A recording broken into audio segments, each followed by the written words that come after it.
Welcome, everyone. I'm your host, Emerson Green. I'm joined today by both Sides Brigade, Substack writer extraordinaire, and he's here to own me with facts about psychophysical harmony and, just debunk the whole thing, not just the argument for theism, but the entire enterprise.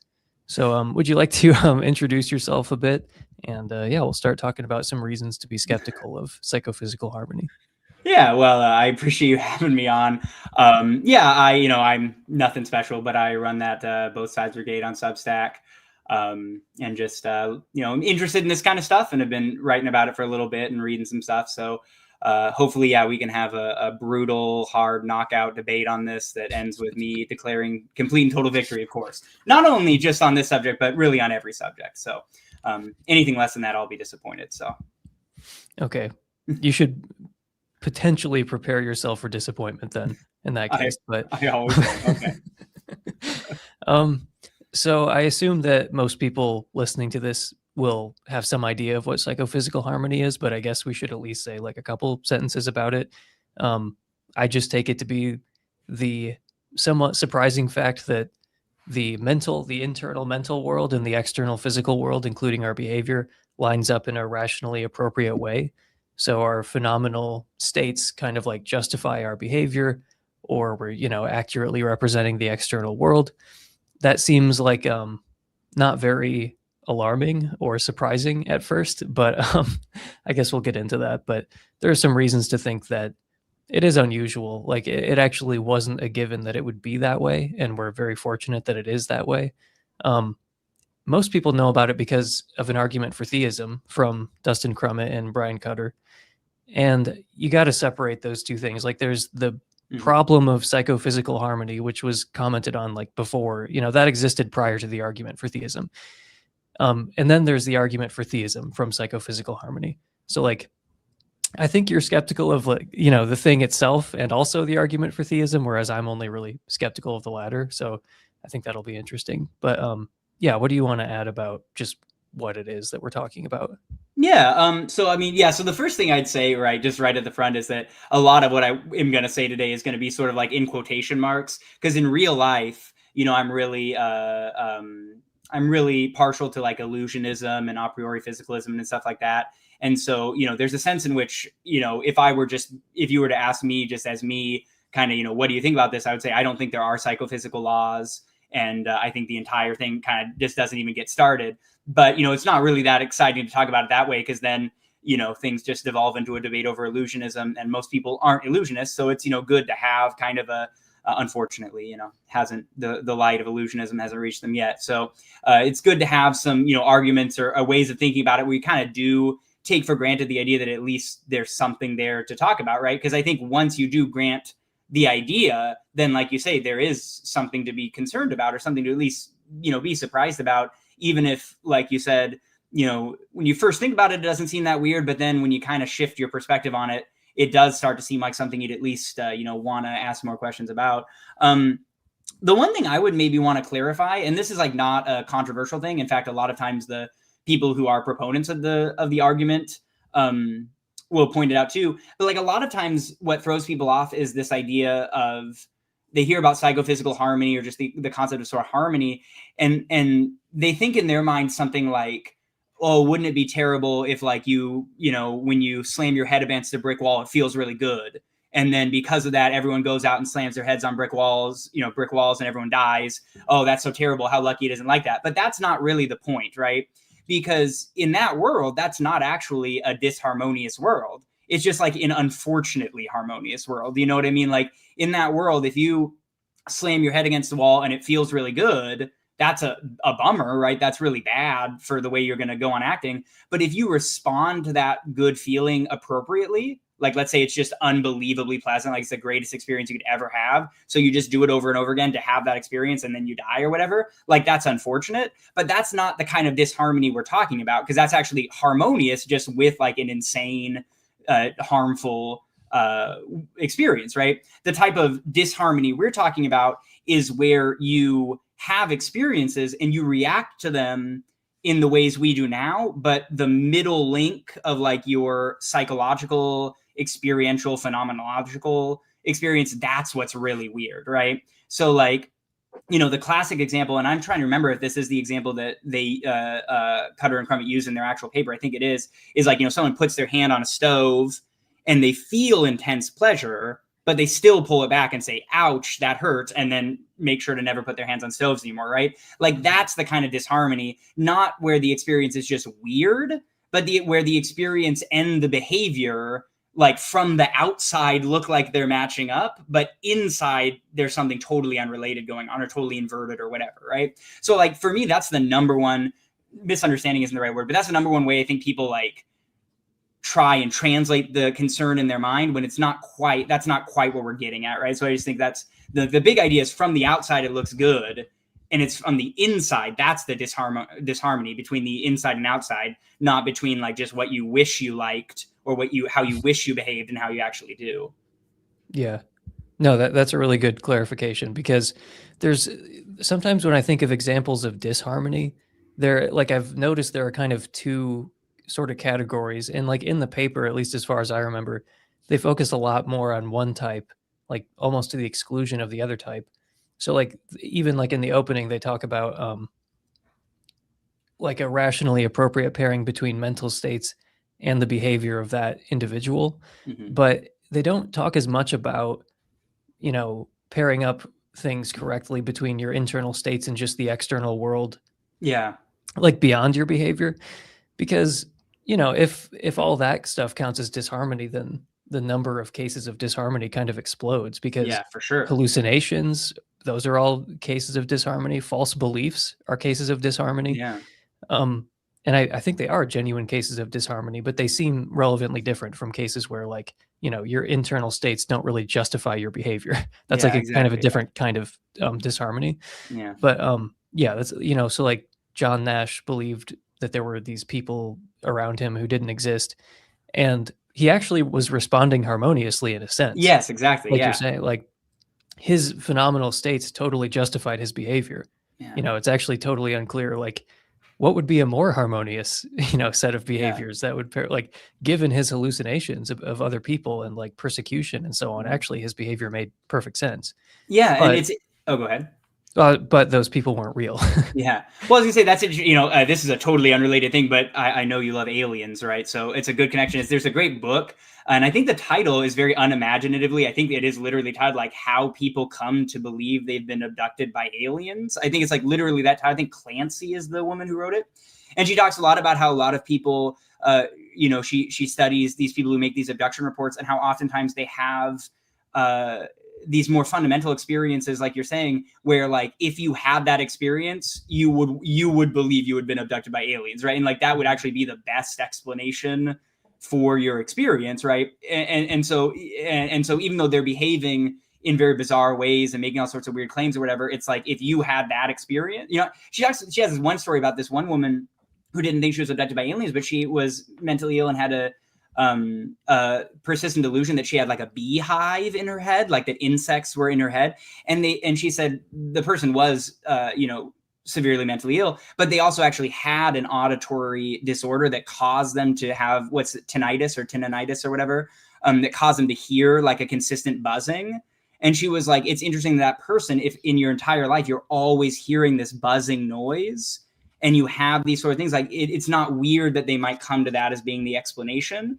And that, like you said, that's harmonious. It's just harmonious with a weird experience, right? And so that's like the very opposite of what we're trying to talk about here in some ways. And that actually leads me to an important point for one of my major objections to the argument, which I'm not going to get into right yet, but an important clarification to make, right, is that if your behavior is just totally insane, like literally irrational, like you're just rolling on the ground, writhing and screaming, and then you get up and do 10 jumping jacks, and then you write a letter to your mom, and then you go shopping, and then you set yourself on fire. Like if you're just doing random stuff, then like there's not really the possibility of psychophysical disharmony, right? Because in order for something to be harmonious, there needs to be a normatively appropriate set of mental states for that action. And if your action is just literally random, like there is no possible through line you can make it, then there's nothing that's actually normatively appropriate. And if there's nothing that's normatively appropriate for those actions, there's also nothing that's disharmonious with those actions, right? In the sense of like, if you have like a pile of garbage, right? And there's like nothing that is like, there's nothing that pile of garbage is like calling out for to complete it, you know? Then there's also nothing where if you put it on the pile of garbage, you're going to be like, well, that doesn't really fit with the pile of garbage. You know what I mean? Like to some point, you need to have at least a baseline of order and rationality from the outside in order for like the concept of harmony or disharmony to apply at all. And I think that's actually a really important thing to emphasize, right? Is that when we imagine disharmonious worlds, they have to be like our world from the outside. They have to look like people are acting rationally. Because if they aren't, then that's a totally different kind of world. And it's not, we're no longer able to like isolate the psychophysical aspect of it and make judgments on that. It's just a totally different kind of world. And it becomes a lot harder to judge its relative plausibility. Yeah, no, that's interesting. I mean, I don't know if this is beside the point, but it seems like in any world where there's, you know, enough stability that there can be evolution by natural selection, then you're going to get, you know, behaviors that where it's like intelligible what's going on. Yeah, and then absolutely. The question is just like, okay, well, what are the phenomenal states like of these creatures, if there are any? Yeah, exactly. Like, yeah. Do they justify those behaviors or not? One thing I wanted to say that, you know, there are different approaches to this problem of like psychophysical harmony. So like you can have a solution to one type of psychophysical harmony that wouldn't necessarily solve another type. Like, Yeah, sure. There's like this catalog of like different kinds of harmony that like Cutter and Crummett and Cutter have. And you know, like you could maybe say like, oh, you know, I think the phenomenal powers view might account for like some hedonic harmony, like why certain phenomenal states necessitate a subsequent phenomenal state. But that wouldn't explain semantic harmony. Yeah, sure. And likewise, you know, maybe there's some version of semantic externalism that could account for, you know, some semantic harmony, but that wouldn't explain hedonic harmony. Yeah. And so on. So, you know, I think that some people are a little too, I don't know if they don't understand the problem or what, but like they tend to have like really simple answers for this. Like, oh, well, it's God. Oh, well, it's evolution. Oh, well, you know, it's type A physicalism. And it's like, I don't think any of those really solves the entirety of the problem, because it's really like it's a bunch of different problems that all seem to have something in common. Yeah, but sure. It seems unlikely to me that like any top-down explanation is really going to work. Like there's going to have to be several kind of bottom-up explanations that account for this kind of harmony, a different one that accounts for that kind of harmony.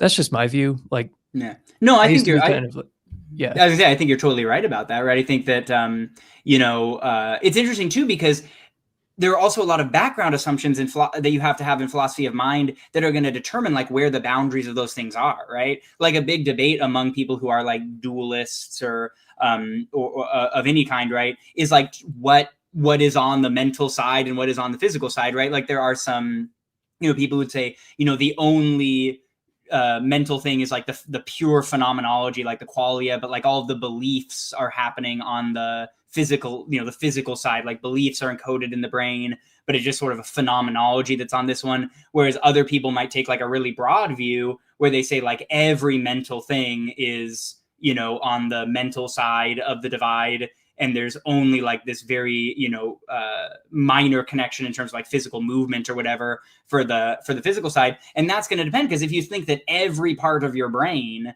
every part of your mental life is like all qualia, basically. Like if you think there are belief qualia and you think there are, you know, and experience qualia, there are thought qualias, you know, that sort of thing. I mean, that's a, you know, loose way to talk about it, right? Then maybe semantic harmony and normative harmony will both sort of be closer. But if you think like, well, I actually think the semantic work is done you know, on the brain side or whatever, then they might be very different, right? So I think you're totally right that there are going to be different different answers for each type of harmony, but also how you group the harmonies is not totally like pre-theoretic, because like depending on how you understand the very concept of semantics and intentionality and all this stuff, whether you see that as something that is, happening on the brain side, and it's sort of just getting imbued with meaning from the mental side, or if you think that's completely mental and it gets all packaged up and made perfect and then it gets sent to the physical, that's going to change where you draw your lines between all these different types of harmony in the first place. And so it's,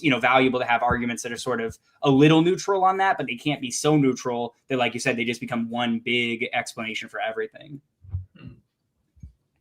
I wanted to ask you about psychophysical disharmony. Yeah. And I have ulterior motives, by the way. Oh, no. Okay. So I think that theism is not really a great explanation of psychophysical harmony, like partly because of the amount of disharmony in the world.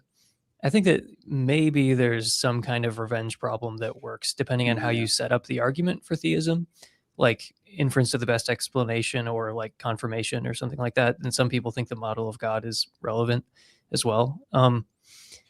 But mainly I'm thinking about like disharmony right now. So I often bring it up because I'm trying to explain why I don't think that theism is like the best explanation, because it's not like we live in a perfectly harmonious world. Sure. But it also kind of works in another direction, because there are some people, if you can even imagine such a person, who denies that psychophysical disharmony is conceivable, or like says that like it's not possible. Sure. So like I would assume that would sort of be your view, because you're sort of leaning in that type A direction. And like I said, I don't actually think type A views solve the entire problem. So I don't think you're like totally cornered where it's like you can't admit there's any possibility or of disharmony. But I do think that I get annoyed, and I don't want to accuse people of being disingenuous or something, but it's like if you say you can't even conceive of psychophysical disharmony, it's like, well, okay, you might question the inference from like conceivability to possibility, but surely you shouldn't question the inference from actuality to conceivability. Sure. Like if I can point to cases of disharmony, then like it's conceivable. Probably that's like evil David Chalmers, who is like, if it's conceivable it's not, or if it's actual it's not conceivable. Yeah, exactly. Yeah, no, I totally agree. Sorry, finish your thought. I get what you're saying though, for sure. Yeah, so I mean I can list some cases, like we already it'd be good to have some to talk about. Well, there's like, I think hallucinations count as a form of disharmony. Unreliable memories, I think, illusions. I also think that cognitive biases are interesting in the sense that they almost seem like psychological mechanisms that cause us to tend towards false beliefs about the external world. It's almost like we have a disharmony mechanism in our brain. Sure. And there are more concrete cases like I think acrasia, like weakness of the will, is arguably arguably normative disharmony. Like you recognize, like your better judgment is that you should take such and such action, but then you just don't do it because of weakness of the will. It's like, well, that's a kind of normative disharmony. There's also lots of cases like, empirical support for the idea that we're pretty, like we are disposed to misdescribe our experiences. Like I was glancing over the what is it? It's like a blog post called like a comprehensive critique of the psychophysical harmony argument. It's co-written by Sebastian Montesinos and Joseph Lawal and a few others. And they went through a few cases of this where it's like, okay, well, actually I can pull it up real quick. I can share my screen. But anyway, there are cases of semantic disharmony where you are like disposed to misreport your own experiences. Here we go. I remember this. Yeah, for sure. Yeah, so this is kind of like this is the actual image here, and then on the right, it's kind of like it's a simulation of what your peripheral vision is like and how bad it is. And they've run experiments where they can like change things in the periphery, like, or they can like desaturate a photo, and like some people like never notice no matter how much you do it. So it's like, okay, we seem like we're disposed to misdescribe our visual field. And actually, like I remember Brian Cutter gave me this example, and it's written about by Dan Dennett, ironically. But yeah, like we tend to think that our visual field is like determinate and detailed throughout, but that's not really the case. So we misdescribe the character of our experiences. Is that the card trick where he like brings the ace? You have a playing card, or whatever, bringing your peripheral vision, and you just always will think that it's. I think it's you always think it's black, even when it's colored, or you always think it's colored when it's black. I don't remember, but yeah, there are all sorts of things Dennett has about like how to just totally destabilize your kind of sense of like immediate perception, for sure. And I think that is, you're right, that is disharmonious, right? In the sense that it would be perfect if you could see otherwise, right? So I definitely think it's not as good as it could be, and I think you're right to say that's a type of normative disharmony. Although even that is a little different than maybe more immediate sort of like causal disharmony. But I agree, they both are types of disharmony. Well, sure. I was thinking of it as semantic disharmony because we're disposed to like misdescribe our actual experiences. So it is between like our phenomenal states and our behavior. But then there's this additional thing where it's like we're misrepresenting the external world, and I think that's like another type of. So it's kind of a 2-for-1 deal here. And I think how you interpret that probably depends a lot on your views about experience and sense data and stuff in general, right? Because I would say that when you have that experience, I think you're accurately reporting something. I would say there's semantic harmony between what you say and what you really think is going on, but the disharmonious aspect is that you have formed like incoherent or sort of like ambiguous beliefs about your own experiences. But that's a different, that of course depends on broader things. But either way, I think you're totally right? There obviously is disharmony in that sense, right? So go ahead. Do you think that, I mean, because I was wondering if you think that disharmony is not conceivable because of your type A view. Yeah. So I was wanting you to expand on that. That's a good question. I don't have a fully worked out answer on this, but here's what I would say. I think that because I do believe that there's no like further law that fixes a certain, again, it depends on how sincere I want to be here, because I would have issues with the concept of a phenomenal state at all, right? But like speaking, because it gets tiresome adding, quasi to every use of the word phenomenal or whatever, right?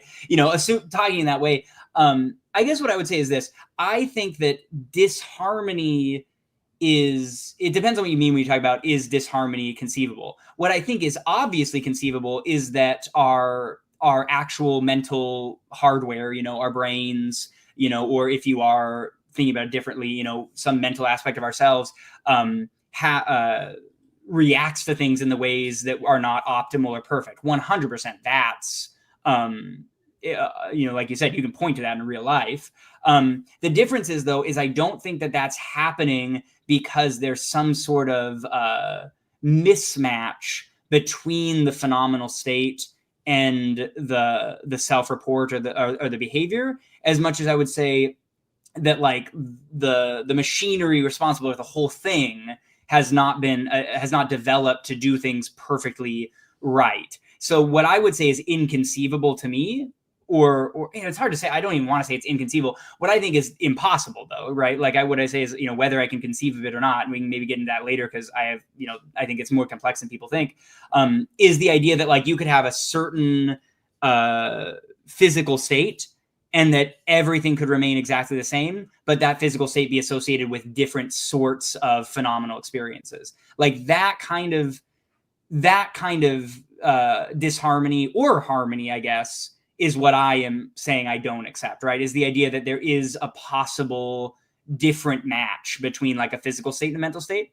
But sometimes the matches we see are optimal or suboptimal. And I would say those can be interpreted in terms of harmony or disharmony, right? So sort of like, for example, like if I put my hand on a stove and it's really hot and it hurts really bad, and I say, ouch, that hurts, and pull it back, I would say there's a physical state in my brain that leads me to have the experience of pain.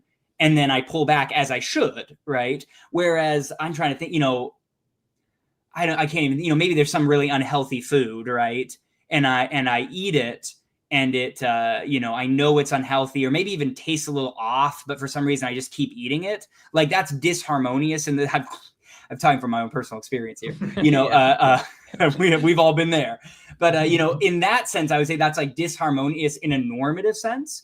But what I would say is there isn't a world where all of that same thing is happening, but the only difference is that like the phenomenal state has been switched out. That's what I would disagree with. But whatever phenomenal state happens to be connected to whatever physical physical machinery or whatever is working in my head, I think that certainly that machinery can aim me in better or worse ways that are more normatively appropriate, for sure.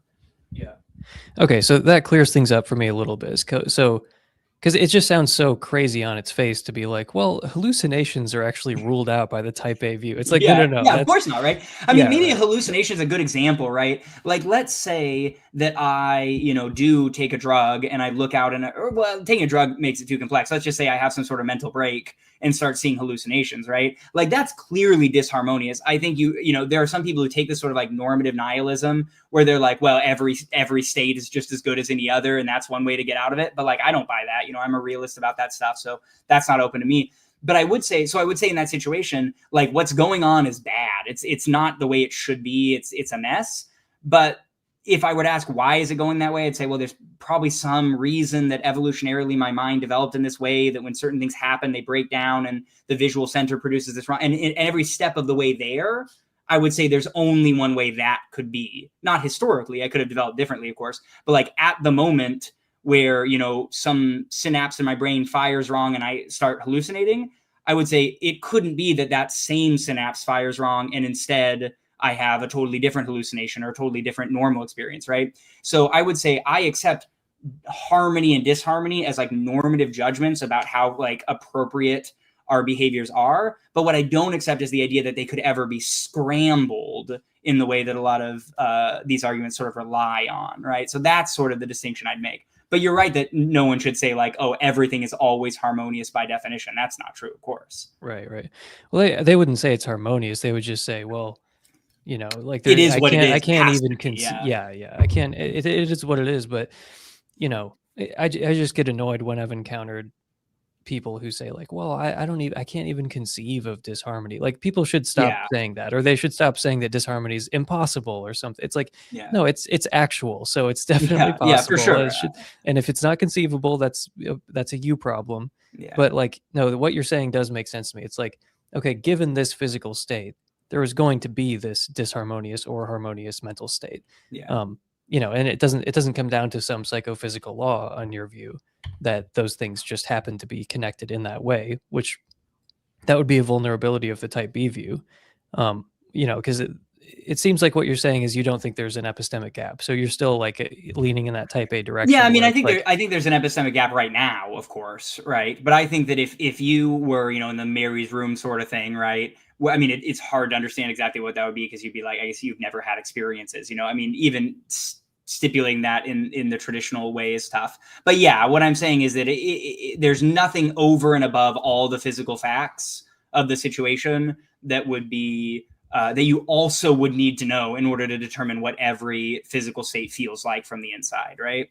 So maybe like a good metaphor that just popped in my head really quickly and then we move on would be like, I think about it this way. It's like if you had a lump of clay, right, and you mold it into a statue, you can mold it into like an ugly statue or a beautiful statue, right? And there might be a sense in which it's like more fitting or harmonious that you've made a beautiful statue, right? So in that sense, right, you can have like the design of the statue can be harmonious or disharmonious relative to some normative evaluation, but it's not the case that you could mold the statue exactly the same way and it be a different statue, depending on some, statue physical law that says like, if you make the clay this way, one law says it would be a fish and the other law says it would be David and the other law says it would be, this or whatever. So that's what I'm saying. Even if you can make minds be better or worse, but they're always going to be the way they are because of their physical nature, never because of an additional law that matches up phenomenal states with that nature. That's what I would say.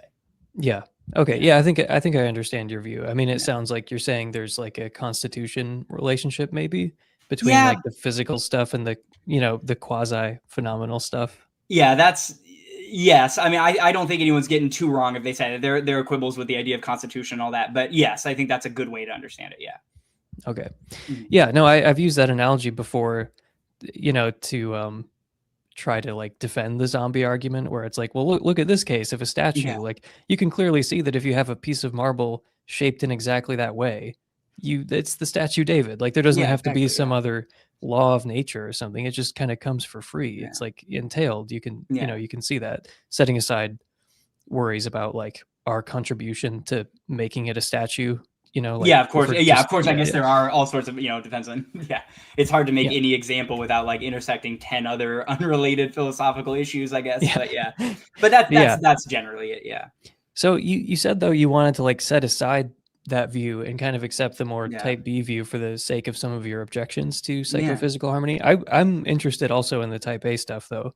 If Yeah, we can come we back can to always that talk too. about that for sure. I am never I am never not in the mood to hold forth on the truth of illusionism and all that. But Why because is it always people like us who end up talking where it's like, okay, it's an illusionist and a panpsychist talking. It's never just like a normal non-physical, like a dualist and then you like a got regular physicalist. yeah, exactly. It's the people on the fringes are always like, I'll talk about this for hours. But when your view is mainstream, you're like, I don't got to win people over. I'm winning right now. So I definitely have a missionary zeal for it.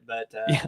But yeah, but the only other thing, by the way, that I would say that like, it's not a particular point in any one direction, but I just think it's like it's one of those things that when I first read the paper, right, which is like a great paper, I never want to make it seem it's like a great work of philosophy, but there was like always something about it where I'm like, oh, there's something that's not getting, it's not hitting me, There are papers I read where even though I ultimately disagree with them, I'm like, ooh, yeah, I felt that, right? And I think a lot of people, when they read psychophysical harmony arguments, often the reverse, right? Where at first, like you said, it doesn't seem like a big deal, and then you think about it, and you're like, oh, okay, yeah, I kind of see it. But I think one of the things that I think is really important to keep in mind, I'm kind of setting this up for later, but I also think it's valuable for any discussion, right? Is that like, we're talking about entire worlds here, right? And the problem is that oftentimes psychophysical disharmony, I'm just going to say disharmony from now on, disharmony is often illustrated with like individual examples. Like I just right now was like, what about a guy who puts his hand on a stove and it feels good, but he still pulls it back? Like you always get like this one thing, one event, one experience, one behavior. And it's like, that's how you think about it. But we're talking ultimately about like how plausible our world is, right? And so that means we should compare not like the complexity of our entire world with like one abstract situation, but with another equally complex world that's also disharmonious, right? And so like for me, I always say like, I want to come into this discussion comparing two worlds that are both exactly identical from the outside, like ours, you know what I mean? That have a whole history, right? Of billions of people interacting in just uncountably many little ways with physical harmony or psychophysical harmony versus with psychophysical disharmony. And I think once you really try and compare them that way, your perspective on things shifts, right? Because then you start to think about like the long-term impact of disharmony. And like what it would mean to have a world like ours with billions and billions of people doing all these things and every single experience being disharmonious, it does make that world feel a lot harder to make work than just the like 1, 2, 3 of guy puts his hand on a stove, feels good, pulls it back, right? And so like I do think that's a really important thing I like to emphasize, right? Is like we need to think about a world where there's a disharmonious Genghis Khan and a disharmonious caveman and disharmonious, FDR and disharmonious Donald Trump all the way through the world. And every person, every little interaction is taking place with these totally scrambled psychophysical laws. Like that's the appropriate comparison point. If we're looking at like the relative, epistemic chance of our world versus theirs. And I think that oftentimes by comparing our entire world with all of its wonderful harmonious alignments with like one disharmonious situation, it becomes, I think, again, not in any kind of misleading way. I don't think anyone's intentionally doing this. I just think if you're not careful, it can be easy to like forget what you're really comparing. And it makes the normative alignment, the harmony look really, really complicated. And then the disharmony looks like, oh yeah, that works. Sure, I can imagine that. And so I really always encourage people to like think about disharmonious American history, disharmonious world history, disharmonious, everything from the first sentient creatures, millions of years ago, probably, I would assume, to now, right? It's a very different 6,000 years ago, but close enough. Oh, there we go. Yeah, sorry. Well, I was counting their pre-existence before the Earth was pre-mortal created. existence. Yeah, of course, exactly. yes. Come on. Keep up. I mean, there are some like practical constraints that I think keep people from doing that, but it's still a good point that like, a possible world is supposed to be complete. It's not supposed to just be like, so, but I do think there are realistic cases of like disharmonious American history and cavemen and the rest of it. Like you said, as long as you have the physical functional states in place, like the same as our world, but I do think that you might be right that maybe there are not as many possible worlds here that we're thinking about. And like, that should make us relatively less surprised. Yeah. But still, I still think we should be pretty surprised. Like, it's definitely surprising. Yeah. Yes, like I definitely am not saying it's like there are only 5 and it's a 20% chance we got this. So, I think what you're right is that there's probably, if we want to keep things relatively fixed, there's probably like a general sort of like probability, harmony distribution, and we're somewhere in there, maybe at the upper end or whatever, but we're obviously not at 100% harmony, like you point out, right? So like the question might be sort of, in that harmony distribution, are we really in that weird of a spot? And I would say we are, certainly. If I think of all the possible ways you could have any world at all, where, like you said, like evolution happens or whatever, right? Then certainly, we're more harmonious than it seems like we could be. And then, of course, even making that restriction just pushes things back a step, because then someone could say, well, the argument from psychophysical harmony is just that evolution happened at all. And so, the fact that you're in a world where life evolved is also, unexpected given disharmony and all that. So, it gets complex there real quick for sure. I just think it's like, it's just interesting to me that we always our model for disharmony is always often very simplistic. And I think there are a lot of more problems with the idea that develop once you try and think even just like a basic exchange, right? Like, like going to a movie theater, right? I think that's what I wrote in that article a couple of years ago. It's hard to remember now, but I think it was like going to a movie theater, right? And like just the idea of like how many little interactions there are between your phenomenal states and just like what you do. And when you start to be like, wow, what does it really mean that, the guy behind the counter says, hey, do you want to go to the showing at 7:00 or 7:30? And you go, I'll do 7:00, right? I don't want to miss the previews. It's 7:05. I'll just do the 7:30 one, right? Like even that little, and then, you give him $15 or whatever he gives you take, like even that little exchange, like there's just so much going on there that at the very least it becomes, we should be humble about our ability to like really say that we can really conceptualize and imagine that scenario with every psychophysical thing scrambled, right? And that's kind of, that leads into sort of my main objection to it. But even if you don't go that direction, it's still a good thing to have in the kind of back of your head. So what do you think about like some of these cases of psychophysical disharmony that aren't like super complex? I mean, arguably, you can imagine disharmonious psychophysical laws that are a lot simpler than our laws. Yeah, yes. So it's not like totally crazy to say like, well, maybe you just experience nothing but inky blackness and then everything physically and functionally is exactly the same. It's like, okay, well then everything would still work. We'd still have a physical world identical to this world, but like there's one very simple, set of psychophysical correlations, and it's obviously disharmonious, but that doesn't sound like total. And I imagine there are, many, many cases like that where you just say, okay, there's just one experience. And then like, okay, that's going to be guaranteed to be disharmonious. Yeah. It's simpler than our laws. Obviously the disharmonious laws or the disharmonious worlds are going to outnumber like the harmonious worlds, which, we're not in like the maximally harmonious world. We're like, way down from like the pinnacle.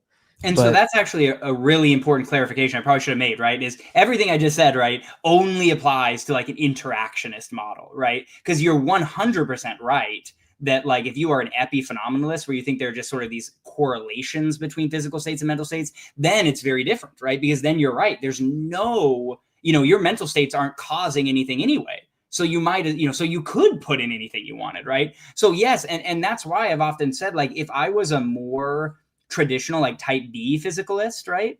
and I didn't have these other objections to psychophysical harmony arguments, I would be like, wow, the psychophysical harmony argument pushes me to be an a priori physicalist, right? Because or if I was like if I was an epiphenomenalist or whatever, right, I'd be like, oh shoot, like this is a problem, you know what I mean? Again, I think there are reasons why even for epiphenomenalism it's not so cut and dry, but definitely it's funny where like if the idea is like these two things, they aren't identical, so therefore they shouldn't match up. Oh, but they do match up. My first thought would be like, oh, maybe they are identical then, instead of being like, oh, maybe some outside force aligned them, right? Like if I had to have an explanation for why it is that my physical states have these normatively appropriate states that don't have that relationship, right? That don't have that causal relationship, that are just sort of epiphenomenally linked, then I would just be like, that's really good evidence for a priori physicalism, right? And so, I understand it depends on your relative, what you think is more likely, illusionism or the existence of God, I guess, right? But at least to me, I would naturally, as someone who, is already friendly, but even in this world, let's say I'm not, if I'm not very friendly to the idea of God at all, then they would just push me towards that way. So I do want to clarify, I think you're totally right that if we take an epiphenomenal approach, things do get a lot harder to explain because it is so much easier to conceive of mental states that just are, whatever, just attachment, God's going down the list of physical states and mental states, he's just slapping them together randomly, right? Like I can conceive of that, even though it gets complicated for some reasons. I think you're totally right about that. Yeah, like I've always said, because the first time I came into this argument, it was about epiphenomenalism. It was just like, okay, here's a really good reason to not be an epiphenomenalist. I'm Yeah, like, exactly. So true. And then I read the other paper. I'm like, oh, this is kind of a problem for everybody. Yeah, exactly. Yeah. But I am way more convinced that it's a problem for epiphenomenalism than I Yes. am convinced that it's a problem for everybody. So I still do consider it an argument against epiphenomenalism, but I do believe it's a problem for everybody. I'm just less confident of that than I am that it's because it just seems like that's just got to be the reasonable position there, that like, even if you think it's everybody's problem, it's really epiphenomenalist problem. Absolutely. And even more so, it's like, it's everybody's problem. It's like every other group, it's as much their problem as they are closer to epiphenomenalism, right? Like the closer your view gets to epiphenomenalism, the worse the problem gets too, right? So it's one of those things where like you can think of like epiphenomenalism as like the ground zero for the problem, but it's just like as you get closer and closer and closer to it, you start to have to deal with those problems. Whereas, maybe the farthest possible way would be like illusionism, right? It's like not only are these things, they're not causally isolated, they're actually exactly the same thing or whatever, then it's like you're as far away as possible. And then maybe you escape the blast radius or whatever, but everyone is, has some, sort of closeness to that thing. And yeah, as you get closer to it, you start to take on more and more issues, but nobody, with the exception of maybe illusionism, and you're right, for some of these, not even illusionism avoids it. Everyone's going to have something to deal with for sure. Yeah. I mean, it seems like escaping the blast radius by dying in another more equally horrible way, but to me at least. You watch your mouth, buddy. You watch your mouth, buddy. Yeah. Yeah, it is all about, those trade-offs for sure. But I do think though that as long as you accept an epistemic gap, you are going to be kind of within the blast radius. And it's like, okay, you might be farther away from like the center of it, but it seems like you're really going to have to push back on this idea of an epistemic gap to really get out of the problem. But do you see it that way? It kind of sounded like maybe you didn't see it that way earlier. Like I do think that once you let that epistemic gap get its foot in the door, the psychophysical harmony problem rears its head pretty much immediately. Because you don't have to be an epiphenomenalist. You can just say that like, well, these things are distinct and like the causal laws could have been hooked up in such a way that you get the exact kind of behavior that we have in this world, but different phenomenal states. And those phenomenal states are causing that behavior. Yeah. Yeah. Here's what I would say. I think that I would say it this way, even if you do accept that epistemic gap, right? I think there are good reasons to think that a harmonious world, right, is still easier to explain than at least a large number of relevantly disharmonious worlds, right? And so here's the first one I'd rule out, right? You talked about the ones with the inky blackness, right?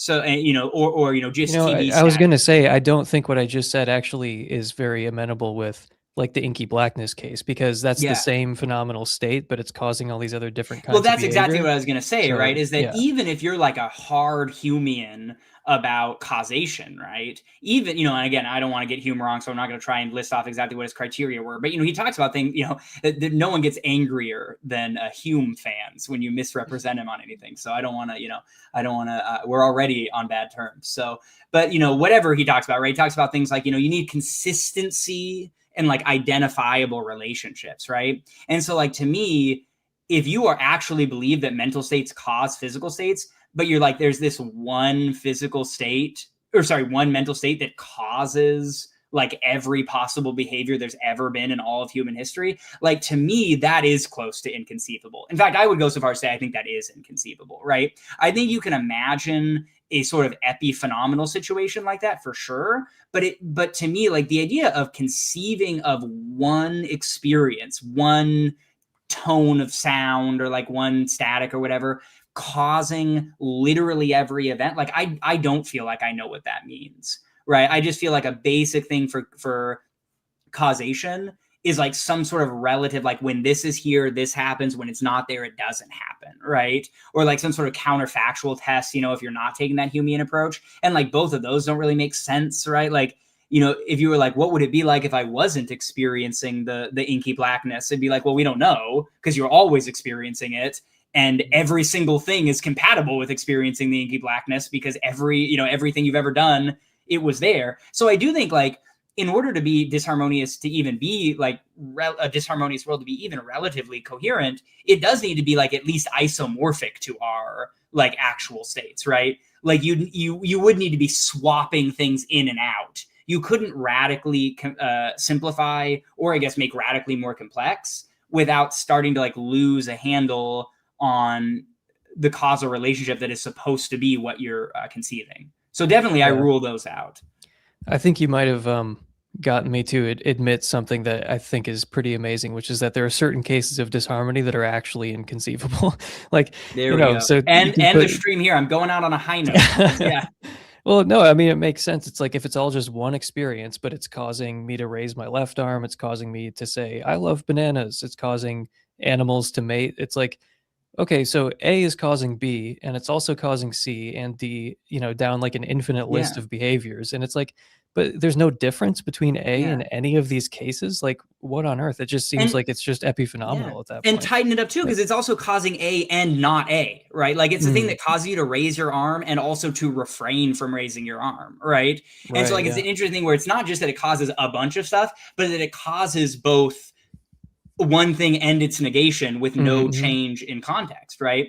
And so, all of this is sort of leading into my fundamental objection to it, right? Which is that like, put causation aside for a second, because I would actually take a harder view where I would say I actually do think it's I don't want to say inconceivable. That's such a hard thing, especially because it's hard, it sounds like you're telling other people what they can and can't imagine in their heads. But I would say we should be humble or skeptical of our ability to conceive of a lot of like random experiences causing other things, because I do think that an aspect of causation is explanation, right? Like I do think that it is plausible to say that if X doesn't explain Y, then X didn't cause Y, right? Like I think that's at least a reasonable theory or a reasonable standard to have, right? Where like, if I throw a baseball through a window, right, and it makes a big hole, and I say, what caused this hole, right? And I say, oh, the baseball caused it. That also explains why the whole. I mean, I might need to ask other questions, like why, who threw the baseball or whatever, right? But there's at least like the seeds of an explanation. But if you ask me, like, why did you sign your name on this check? And I say it's because I smelled baked, freshly baked bread or whatever, whatever psychophysically disharmonious things going on. I'm like, it's hard for me to, in that sense, I think what you're really conceiving is just one thing happening after another. But you're not, but to say that you're conceiving the causation there is tough. Whenever I try to conceive of something causing something else, I find myself only grounding that conceiving in explanation, right? Like if you ask me to like imagine, a piano causing someone to die, and I imagine it falling on them, I can conceive of that because the piano falling on them explains that they're dying, right? But if you ask me, like, can you conceive of, like, it's in one of Cutter's paper, right? Like an experience of pain causing a candle to go out, I think is an example he does, right? And I'm like, well, I can imagine someone feeling pain and then imagine after that a candle going out. But I don't know if, like, the causal relationship apart from explanation is something I actually can conceive of. So I would just say that we should at least be cautious about that, right? I mean, I think it depends how much of a humane about causation you are. Like, because I think there are some cases where I think we gain that intuition from our empirical knowledge, like from our experience of the world. Like, I don't know if Adam and Eve in the Garden of Eden are going to have all the same causal intuitions that I'm going to have. Like, one billiard ball hits another, and I think, well, of course, it's going to make that one go in that direction. And maybe they don't know that. Maybe they're going to be equally surprised by every possible outcome there.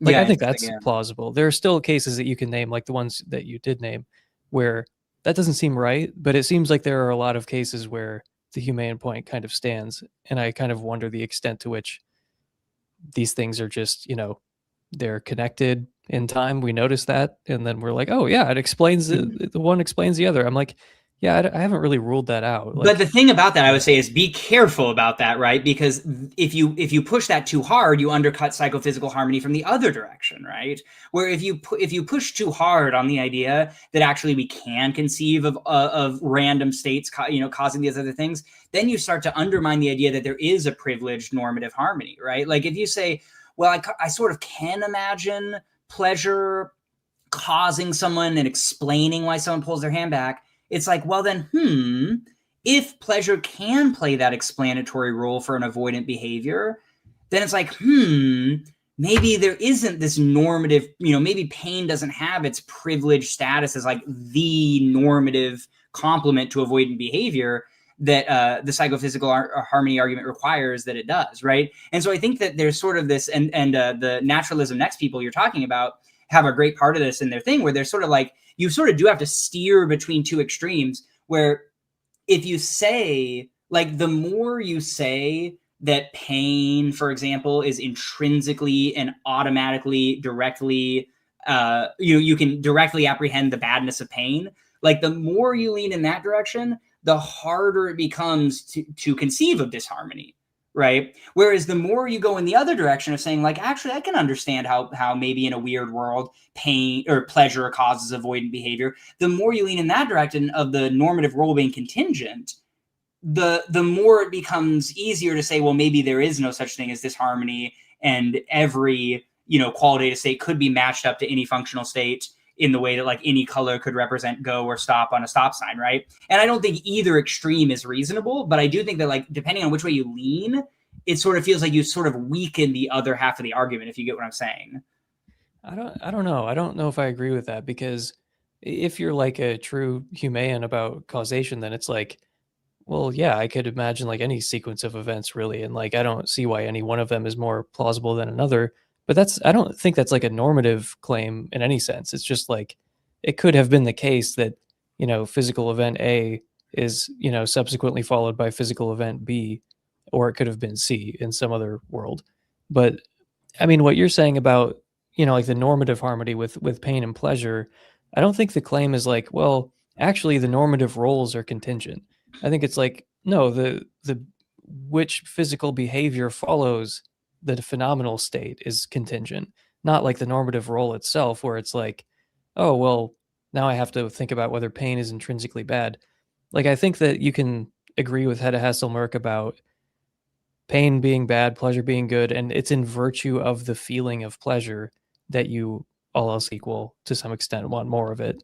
And it's in virtue of the feeling of pain that you want less of it. Like, those phenomenal states, I think, like, are necessarily connected. I'm not a humane about that at all. But I think when it comes to the phenomenal state and the behavior, it's way more plausible to think that that's contingent.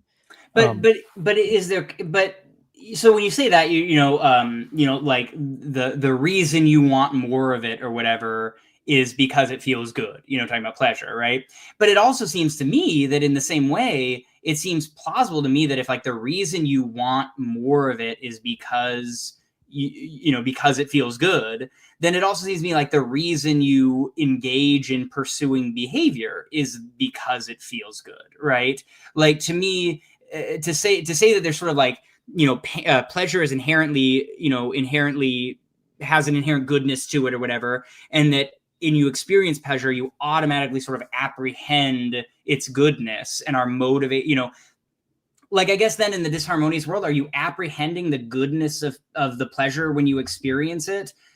And then you still pull your hand away from the stove or whatever. Like, what would go on in your head as an agent in that situation? Would you be No, I mean, surprised? I think that's what makes the disharmonious world so pathetic, is like you're behaving in ways that just make no sense. Like, you're kind of cowering in fear, physically, behaviorally, functionally, like cowering, while you're like feeling in a evaluatively neutral state.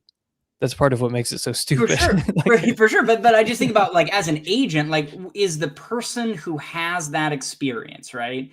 Like, let's say, like, with, in that situation, do they have the thought of like, whoa, wait a minute, I thought pleasure was good. I actually want to be doing that, right? I Like, don't know. I don't think I don't think it's built in that they can reflect on their experiences, like these disharmonious doubles, that they can like reflect on it and be like, isn't this pathetic?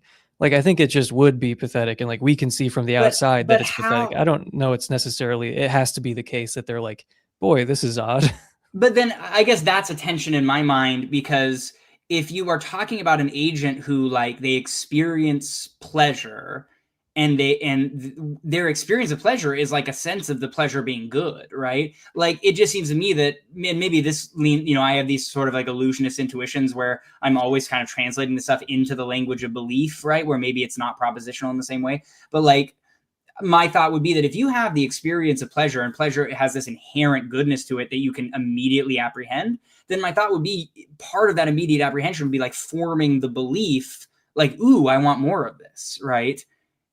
Or is the idea that you Yeah, that actually form the belief, like how, where does the line, and I said this at the beginning of the thing, right? Where does the line between your qualitative states, your phenomenal states, and like the rest of your mentation go? Because it seems weird to me that you would be like, both options seem weird to me, right? It seems weird to me that you would be like, ooh, I want more of this pleasure, right? I love pleasure. But then you find yourself doing avoidant things, but you don't seem to notice, because you have to know that you did the avoidant behavior, and you have to know that you wanted the thing you're avoiding. But I guess there would have to be something blocking that connection from happening mentally. Like, that seems weird to me. But it also seems weird to me that you would be like, ooh, I want more of that, and then you pull your hand away and scream anyway, and then you don't notice that there's anything weird about that. I mean, that's also hard for me to conceive. Part of what I think of, like, goes into the idea of something being like directly apprehendable as good, is that you would form the belief that it's good and the belief that it's worth pursuing. And then I yeah. don't see how those beliefs could be blocked off. Well, if we are talking about beliefs, though, then I don't know if there's really a connection in the disharmonious world between your beliefs and your behavior. So you may well form the belief that, like, because like I do think it's plausible that there's a necessary connection between feeling pleasure and wanting more of it, and feeling Yeah. pain and wanting less of it. But that's all still in the internal world. And same goes for like believing that you want more of it or something. But I do kind of wonder if your type A physicalism is showing a little bit when Yeah. you're when you're saying like, but the fact that I feel pleasure and want more of it, isn't it just as mysterious that I feel pleasure and then don't engage in the behavior that, will get me more of it? I get what you're Like, saying, that is not the leap. So then, and this is a sincere question, I guess I don't know how other people think about this. Does that mean you would say that, like, the people, because if their beliefs are still on the internal side, then does that mean the people in the psychophysically disharmonious world are like losing their minds, freaking out every second? Like, because that's, and Joseph L, I guess. Okay, I never know whose names are free or whatever. Yeah, Joseph, he was talking in that thing about like that idea about, in Joseph the Lawal, who lives at 1, 2, 3, 4, yeah. such and such. Why? Just start naming his address and phone Yeah, number. exactly. I mean, I prefer, let's just use social security numbers just to make it easier, so we can keep it shorthand. straight. But like, he has that idea of like, in this disharmonious world, agents must just be like, what the hell is going on? Why am I doing all of these things, right? And then it's like, and then you would need like a whole other sort of like contingent set of psychological laws that aren't even psychophysical. They're internal to the psychological laws that are like keeping that freak out from breaking containment, right? Because you'd think that if somebody's just like, why, I think he gives the example like getting like a back rub from your spouse, right? And like your spouse gives you a back rub and it's like unbelievably painful, but you find yourself saying like, oh yeah, honey, that feels great. And in your head, you must be like, that doesn't feel great. Why am I saying that? But then it's unclear why some of your thoughts, again, we're supposed to be interactionists here. It's unclear why some of your thoughts would be leading to behaviors that like somehow align with them and others don't. But then maybe there's like a phenomenology of belief there that's also scrambled, right? Like I talked to Bentham's Bulldog about this a while ago, and I think that was his view, is that like their internal lives are just totally scrambled and they don't even have a sense of how unfortunate it is, kind of like you were saying. And so, I mean, I guess there, that depends on the dividing line, like I said at the beginning, you make around like what counts as internal mentation and what counts as like, non-phenomenal. But both of those seem hard for me to like wrap my head around, them not leading to like meaningful divergences in the history of the world, which we sort of want to rule out if we're keeping this as like just psychophysical harmony. So it's hard for me to wrap my head around that for sure. Well, I mean, it does seem like natural selection doesn't really care what's going on internally as long as it produces the right behaviors. Sure. So like, yeah, I do kind of agree with Matthew that like, at least in one version of this scenario, your beliefs are also messed up. Yeah. And like, you're miserable, but you don't really like, it's almost like you can't do anything about it. Yeah. But yeah, there's another version, I guess, where you are, I guess, just helplessly watching your limbs do things that like make no sense to you. But yeah, I kind of like the first situation more when I'm imagining it. Yeah. But, well, you're in luck, because my main objection sort of does aim at that original one, right? Like, I do think both have issues, but let me just kind of lay out what I would say about that, right? Let's take the world as like that, where every level of your mentation is just totally insane, right? Like you're just having, and maybe you're having like psychophysical beliefs are messing up or psychophysical harmony is messing up your beliefs too. So like you're having weird, fully formed beliefs popping into your head and stuff like that too. And in addition to phenomenal states, here's my fundamental issue with this, is that like, again, like I said, from the outside, your behavior has to look rational, right? And so that means from the outside, you're behaving in ways that would be properly explained by the presence of the normatively appropriate reasons, right? Like you put your hand on the thing and you pull it back and shout, ouch. You're acting as though you felt pain, right? In the sense of like the normatively appropriate thing there that would explain that as pain, right? But if you're in the disharmonious world, then your behavior is not explicable. Like by definition, it's not explicable, right? Because if it was explicable, then there wouldn't be the disharmony, right?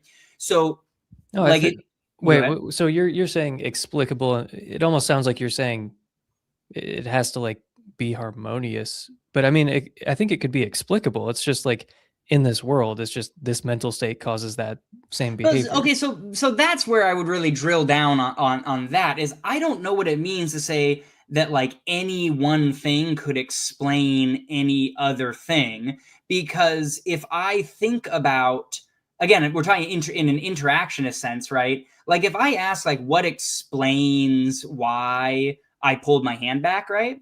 I would say it feels like what explains that I pulled my hand back is the pain, is the badness of the pain, the painfulness of the pain, right? And when I say that, I don't just mean that I'm identifying a law-like relation between like the presence of pain and avoidant behavior, but like, because that itself is not an explanation. That's an identification of like a causal chain, but it's not an explanation, because part of what an explanation does is it like renders what's going on like understandable or explicable. And to me, if you say that like any psychological state can explain any behavior given a sort of given the given the appropriate psychophysical law, then I think you do undercut the idea that there's there's sort of a normatively appropriate relationship, because I do think that there's a deep relationship between the normatively appropriate relationship between two things and an explanation, right? Like, I don't, go ahead. But so that's so odd to me. I mean, I I think that I might be more of like a human than you or something, which is again a weird thing to yeah, say in this sure, context. yeah, But I'm just like, well, in the disharmonious scenario, it's like, well, why did you pull your hand back and say, "Ow"? It's like, well, because you felt a neutral bathwater sensation, and that yeah. in this world, that's what causes that behavior. Um, I mean, like, I don't really, like, again, maybe you're like more of a causal rationalist Yeah, than me, no, but maybe let's do another example. Okay, so I think you're right about a specific example like that. I don't think. Well, I'll suspend a specific example I like that. agree there's a hugely relevant difference between Yeah, feeling pain and recoiling and yeah, feeling something that is not pain and recoiling. yeah. Obviously, there's a huge difference, but like Mhm. that's the harmony part. Like I don't get Well, the second part where you're well, saying, well, that undermines this normative stuff. It's like, no, this is the normative pairing. There are many other like pairings that are not normatively appropriate, but that's the harmony part. Like I don't really see how that couldn't explain the behavior just because it's not maybe a more harmonious. helpful one would be maybe a more helpful example, right? Would be like this. I'm trying to think. Like, okay, let's do an example of like you're ordering food at like a restaurant, right?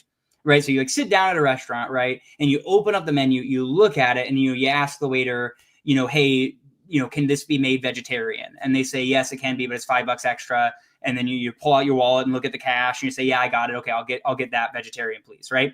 Like think about that set of explanations, right? Or that set of events. If somebody said, what explains why when you asked, can this be made vegetarian? What explains why the waiter said yes, but it's $5 more, right?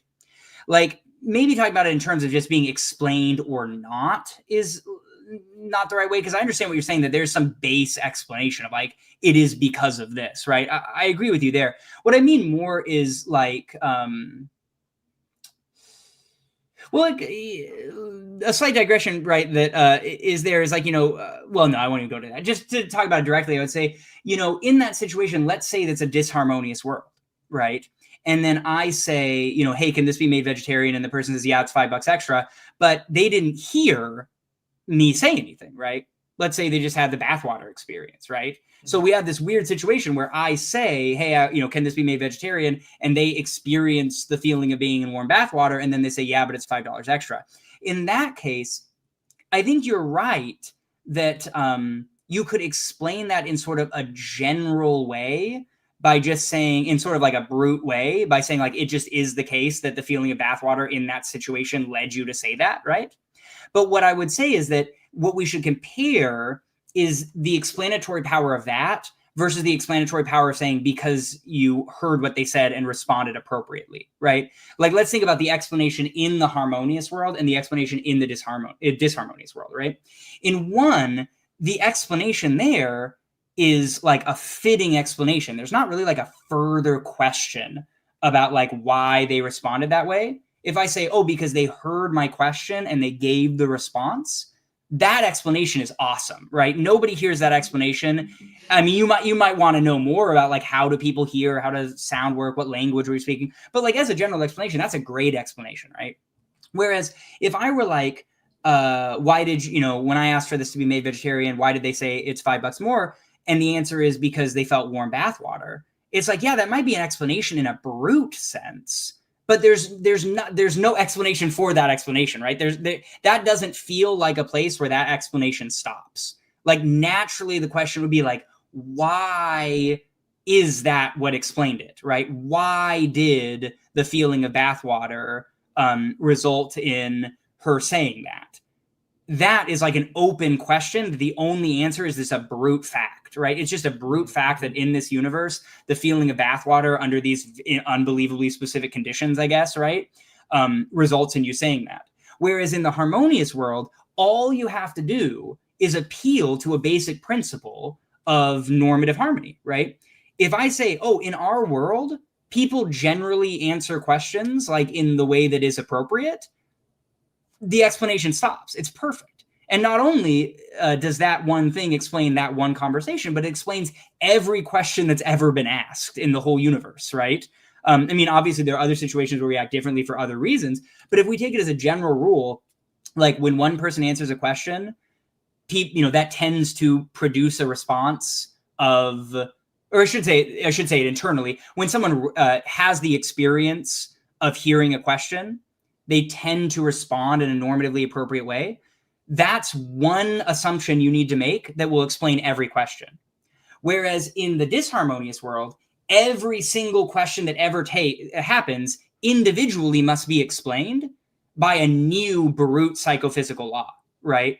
And so that's actually a good way to lead into what is ultimately my fundamental objection to psychophysical harmony arguments, is that the way I look at it, a harmonious world, all you need to do is up front, you pay your little tax to get the idea that generally sensations or experiences result in normatively appropriate behavior, right? If you take that, and even if you want to say that's brute, right? If you just take that as a given, all of human history is suddenly explained, right? I mean, obviously within reason. Whereas in the disharmonious world, you have to ask for every single possible human action ever. What explains that? And it's going to be just a brute fact every time. Like, it's literally not possible for the explanation to make sense or be anything other than brute, because part of what it means to be disharmonious is that it doesn't make sense, right? So that actually is my big objection, is that I actually think if you look at like what sort of brute facts you need to explain the various worlds, the bruteness of our world is actually a lot less. It's just that we have to pay it up front by accepting some amount of normative harmony is just the way things are. But if you give up that amount of normative harmony and you move into the disharmonious world, your only option is just an unimaginably long list of correlations, right? And I think that is a weirder world. The last thing I'll say is Crummett and Cutter talk about things. I wrote it down because it was so interesting to me. They talk about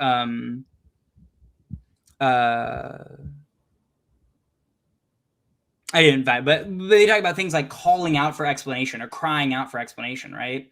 And I'm like, in my mind, the fundamental thing is the fact that we behave in normatively appropriate ways. It might cry out for explanation, but it doesn't cry out for explanation as much as what the disharmonious world would present us with, which is a world where we just have not infinitely many, but uncountably many brute facts about what causes what, that seems to align our behavior in rational ways. Like almost like the harmonious world is waiting off screen, and the disharmonious laws are somehow being reverse engineered to make that happen. And so I actually think that is a bigger issue than the harmony of the other world. In fact, I would say that the simplest possible world would be one in which everything was perfectly harmonious. That would be the simplest single explanation for all behavior. Does that sort of make sense? Okay, so I did not want to interrupt you because I was nodding like the Jack Nicholson meme. Where, like, as you were saying some of that about your like main objection, I'm like, so there's this view that you would really like called panagentialism. So exactly, yes, absolutely, yes. So not really, no, but in another way, spiritually, yes, absolutely. Go ahead with that though, because I'd love to talk about that. I think you're totally right. Yeah, no, like as you're saying, like, look, all this disharmony would kind of have to be a brute fact, but if you pay this cost up front, where it's like, hey, conscious creatures are disposed to respond rationally to the character of their experiences and their environment. It's like, okay, yes, that is a cost to your theory, but it's less of a cost than like all these brute facts all over the place all the time. Yeah. So like one way of putting that is that a lot of these disharmonious worlds have like a low intrinsic probability because they involve so many brute facts. Absolutely. And it's like, okay, but if you're a panagentialist, then you just have this one additional principle, which is that conscious creatures are disposed to respond rationally to the character of their experiences. And maybe you could tailor it to try to explain other forms of harmony as well. But no, I actually agree with you. I was kind of like, wait, because you're like, okay, this is my main objection. And I'm like, I agree. I think that's a good way to solve the problem. I just think to really cash that out and not take like a massive hit to the prior, you do have to be something like a panagentialist. Because if you just say, well, it's like a, kind of a brute fact that, we respond rationally in all these higher level, like macro level cases, then that does seem a little odd to me. But if you just say, well, look, there's one thing, it's a conscious being, it's a conscious universe, and there's this one principle. It's like, it's really not that complicated. You kind of have to already be attracted to panpsychism to really take that seriously. But it is, I think, a pretty good way of solving the problem. I just don't know how you would do it as a non-panpsychist Well, so that's without taking like a yeah. massive hit to your prior. Well, that's the interesting thing, right? Because I often like to drive this point home by kind of contrasting it with like fine tuning arguments for like physics, right? Where like, I have other reasons why I don't buy fine tuning arguments for theism, right? But I think that they have like a real leg up over psychophysical harmony arguments, because the fine tuning argument, I don't think there's any like way the universe should be. You know what I mean? Like normatively, I don't think there's like a normatively appropriate way for the universe to be. And so the fact that it does happen to have life is really surprising to me, right? And again, I have other reasons for that, right? But as like a naturalist and someone who does not believe in any sort of like normative appropriateness for the existence of life in terms of the universe, like fine tuning's tough for me. But then I think about how if I was like you, if I was a sicko like you who had all these crazy ideas, right? Like if I believed that the universe should have life, if I believed it was normatively appropriate for the universe to have life, I would be like, I got to figure out some stuff.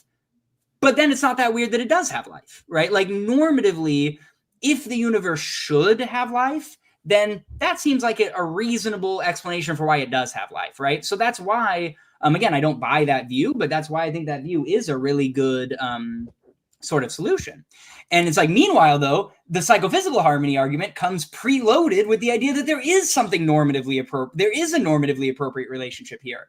And so I we can talk more about like where I do and don't think that's appropriate to draw from. And kind of base an argument around, because I agree it's not no cost, right? It's not just like obviously the case. But I do sometimes think that we overestimate the degree to which normative harmony needs to be explained versus the ways that it can sometimes function as an explanation, right? And so like a quick example, right, is like if you like it's normatively appropriate for a lifeguard to wear a swimsuit, right? And it's not normatively appropriate, we're taking normatively in a broad sense here of, having to do their job correctly and all that, right? It's not normatively appropriate that they, wear like a wedding dress or whatever, right? And so like if you see someone wear a lifeguard wearing a swimsuit and someone's like, why is that lifeguard wearing a swimsuit? Like you often feel like you could just be like, yeah, it makes sense. That's how it should be. That's appropriate. That fits, Whereas if they're wearing the wedding dress, that's where you're like, oh, that needs to be explained because it's not fitting. It's not appropriate. It's not it's not what should be going on, right?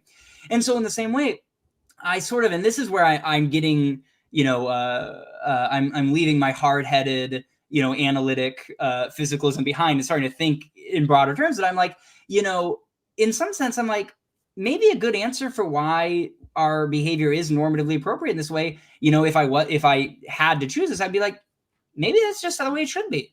Maybe you don't really need an explanation for why things are the way they should be, right? And I think it depends on exactly how you cash that out, because like metaphysically, exactly what it means to say our behavior should be this way and how you cash out what it means to be normatively appropriate is obviously really complex.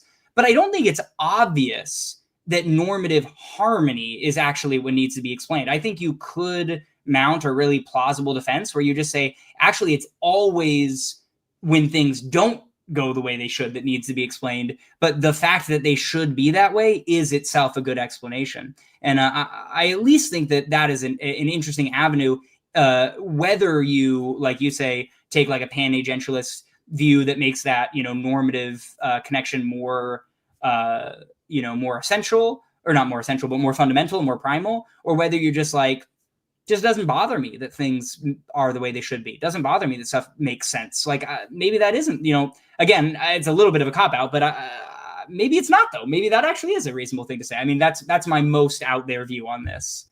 Yeah, I agree that it's out there. It sounds almost like axiarchism. Like it sounds like half of an explanation in some ways, but I will say that I initially did share that intuition where it's like, and I said this to Brian Cutter when he came on the channel, where it was like, I think most people feel like harmony almost doesn't need to be explained, but disharmony would, because it's just like, well, that, of course it's that way. But I can't remember what he said to that, but I do have some like vague sentiment that kind of matches that. But I wonder if you like introduce a kind of problem of evil for yourself, where it's like, well, things are supposed to be this way, so that's why they're this way. It's like, well, not everything is the way it's supposed to be. Like there are obviously Yeah. like, so, and you might just say, well, those things need to be explained, but it does seem to, if you invoke that kind of explanation, like whether it's axiarchism or whether it's, what you're saying, you do just reinvent like this kind of problem of evil all of a sudden. But setting that aside, I actually am not as far off your views about fine tuning as you might think. Like, Yeah. this is one reason why when I first started reading about psychophysical harmony, I was like, oh, this is like a good fine tuning argument. Yeah, exactly. Yeah. Because I don't actually like, I get, yeah, like maybe life is valuable in some sense. Okay. But like, what if it was totally disharmonious? Well, then it Yeah. would not be valuable. Like, Interesting. Yeah. Yeah. but like, if you had harmonious conscious agents, but no life, like in some kind of disembodied existence, then that would be valuable. And it's like, okay, I don't know if life was ever the thing that we should really be puzzled by. Yeah. Like if we had a world full of just bacteria, it's like, wow, God must exist because Yeah. look at all this life. Or like a Like world I of don't, serial killers, right? Who are just like the most depraved people you could ever imagine, right? Yeah. yeah, it's like I don't know how much life is like, oh, there should be life. It's good. It's Yeah. good that there's life. It's like, well, the thing that you're actually interested in is consciousness, and not just Yeah. consciousness, but like harmonious conscious agents. Yeah. And it's one reason why the electrons and love stuff is like my favorite objection to Yeah. the And fine that's tuning where I would argument. go with fine tuning stuff too, for sure. Yeah, so I think I actually do agree with you more than you might I expect do on the want to fine tuning clarify stuff. one thing though, where now I'm like, maybe I didn't say this, and now what I just said about that stuff makes me sound much crazier, right? Where when I talk about normative harmony too, it's important to make a distinction between normative harmony in like a moral sense and normative harmony in just an appropriateness sense, right? So I'm not saying for sure, I'm for sure not saying that like it makes sense to me that the world is always really good and that people always do really good things, but just that people react the way that you would expect them to react based on the experience, right? So if you have someone who's like a horrible sadist, right, and they go out and they torture someone and it causes them to feel like intense pleasure, so they go on torturing them, like to me that's a normatively appropriate response, right? It's not morally good, of course, right? But it's normatively appropriate, right? So in the sense that like when you feel pleasure, you pursue it or continue to generate it, right? So when I talk about this idea of like maybe we can just take for granted that people behave as they normatively ought to, I certainly don't mean we should take for granted that agents are just always morally good people, right? I just mean that we can take for granted that whatever experience you have, you react to it the way that people generally think is appropriate to react, even if it's a bad if someone does something that's very evil, but it causes them joy or pleasure or whatever, that they're going to react the way you should react to joy and pleasure. So I'm not going all the way into that sort of, like you said, like axiarchism and stuff like that. But just saying more generally on a basic sense of like appropriateness or fittingness. And I think when you take it down to that level, it's less of an ask, right? Like that to me, because I agree, if I was just like, I think everybody always just naturally develops to have like the correct insights on what to do and how to feel, that's a big ask. But if you just say, I think it's just part of the way the world is that, certain experiences have certain functional profiles, and there I go talking about functional profiles and all that. So again, it's probably a place where my physicalism makes that gap also easier to manage in an evolutionary sense and all that. But yeah, I totally agree with you that like, it is interesting to contrast it with fine tuning arguments, because I think there's some people who are like, I love fine tuning, psychophysical harmonies not so much, and other people who take it the opposite way, depending on kind of which aspect of it they find most intuitive. Yeah. Because just based on what you said earlier, it almost sounds like it would be an implication like, well, utopia doesn't need explaining. Like our society definitely not needs that. explaining. That would need to be explained, very much so, for sure, right? But if you had a horrible dystopia, but everyone was acting the way you would expect them to act in a dystopia, then I'm like, maybe that's not what you need to explain, right? Or utopia, everyone's acting like you would in a utopia. Maybe that doesn't need to be explained either, right? It's just about that connection between the experience and the behavior. Maybe that, doesn't. But even then, I wouldn't say it's no purchase at all. It just seems like one of those things where without some theory behind it, it's just the least of all bad options, and maybe you come up with a theory that makes it better or worse. But the way I see it, a disharmonious world is harder to explain than a harmonious world. in terms of just the number of brute things you'd need to accept about it. And so for that reason, I think we're justified in saying, I don't exactly know what's going on, but we're actually in the simplest, most explanatorily, comprehensible world there is. And maybe that's a shock, but don't you think that like in the background you are kind of rejecting like a humane view of causation in order to make this kind of objection? Oh, 100%. Oh, Okay. yeah, I do. Yeah. Now, I don't know if you have to. Like, I think you could make it work differently, but it's also true because you don't want to take all of Hume's views as one like big clump. But I'm like, it's hard to think about like that model of causation as it relates to like normativity in general, because like so much of Hume's stuff doesn't like fit the sorts of normative concepts that I'm even bringing up, right? But certainly I do not take that view on causation, right? And I do think it would be more complex if you did take that position, for sure. I mean, one thing I have to say about that, I wanted to say two other things, and then we go ahead. I'll let you die. I've been monopolizing. Go ahead. One reason I don't doubt the humane view that I just thought of is that it seems like we do live in kind of a causally absurd world in some cases, like with quantum mechanics, where it's like, well, there's a quark over here and it does something, and then this other quark on the other side of the universe reacts to that. And it's like, what? Like, what? I mean, that feels just as absurd as like you feel a certain phenomenal state and then a candle goes out. Like, to me, that they seem like equally absurd. And it's like, okay, well, I can't really rule out the humane view if we live in this particular world, because it's not like everything makes sense, causally speaking, at least to me. And maybe you'd expect that given my evolutionary history and all that. But sure. One thing I wanted to say just in general about psychophysical harmony is I actually really hate the pain, pleasure, inversion scenario that everyone immediately goes to. Like, I've even said to other people who like this argument, I'm like, this should not be our go-to example when we're trying to like sell the problem, because first of all, it seems just as unlikely, it seems just as improbable that you're going to end up. So it doesn't really help to say, well, this is really improbable, our situation is. And to see that, here's another really improbable situation that's like parasitic on the original one too, right? Yeah, absolutely. It's like when people try and become Satanists, but it's just like Christianity exactly inverted, right? And I'm like, well, buddy, you're still on that track. You know what I mean? Absolutely. Yeah, but it's just worse because it's like Satan is the bad guy. So it's just like a way worse version of the first thing. Exactly, And it's like, okay, the pain pleasure stuff I think is confusing people more than it's like helping them, even though you should be able to like cut through it after a while and see the point. Yeah. I like the other examples, like the inky blackness or something, where there's just like one, even though there are problems with those kinds of scenarios, like, they arguably imply epiphenomenalism, like we were saying, but still it's like easier to imagine that than a total inversion that's like maximally disharmonious and like inappropriate. But I think that this is the last thing I wanted to say before we move on, is just that I think there are realistic cases of disharmony where you do have different experiences that cause different behaviors.